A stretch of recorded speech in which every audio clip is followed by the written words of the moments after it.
আসসালামু আলাইকুম। দেখতেছেন এই যে মাঠে কৃষকদের অলরেডি চারিদিকে ধান কাটার একটা মৌসুম শুরু হয়ে গেছে।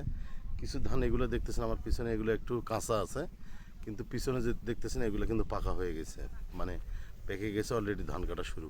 কিন্তু ঘটনাটা হচ্ছে ধানের দাম অনুযায়ী যে কৃষকের যে ব্যয়ের যে খরচটা, এটা কিন্তু লাভ না হলেই বললে চলে, একদম সামান্য। কৃষকদের অনেক জমাজমি আছে, তাই এটা আবাদ না করলেই নয়, সেজন্যই তারা হচ্ছে এই ধান চাষটা করে। কিন্তু আপনাদের যদি একটা হিসাব দেখায় তাহলে আপনারা বুঝবেন যে কৃষি আবাদ করে, এই ধান আবাদ করে কৃষকের ঘরে মানে 33% জমি, 1 বিঘা জমিতে 5,000 টাকাও বা 4,000 টাকাও লাভ হয় না। তো নিজে যেটা শ্রম দেয় সেটাই হচ্ছে লস।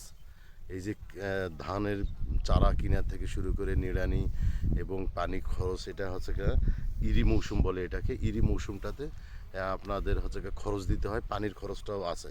আর বর্ষার মৌসুমটাতে সেটা একটু লাভ বেশি, এটাতে আবার কীটনাশকও বেশি দিতে হয় এবং সার পানি সবই দিতে হয়। যেহেতু সব কিছু টাকা দিয়ে খরচ হয়, সেহেতু লাভের অংশটা এত কম যে বলার মতো নয়। তা আপনাদের একটু আমি সুন্দর করে যদি ধান কাটা এবং মাড়াইটা দেখাই, তাহলে আপনারা যে কৃষকের যে কষ্টটা, যারা বিসিএস করে অথবা ছোটোখাটো চাকরি করতেছে এনজিওতে অথবা সরকারি চাকরি করতেছে, এদের মাসে 30 থেকে 40, মানে সর্বনিম্ন 70-60 হাজার টাকা বেতন যাদের হয়ে থাকে।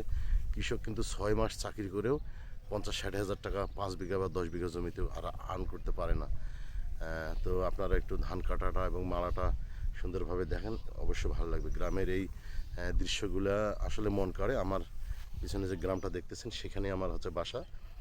আমি যেহেতু গ্রামের বাড়িতেই ম্যাক্সিমাম সময়ে থাকি, সেহেতু গ্রামের যে কালচারগুলো এগুলা ম্যাক্সিমাম সময় ইউটিউব এবং ফেসবুকে তুলে ধরি।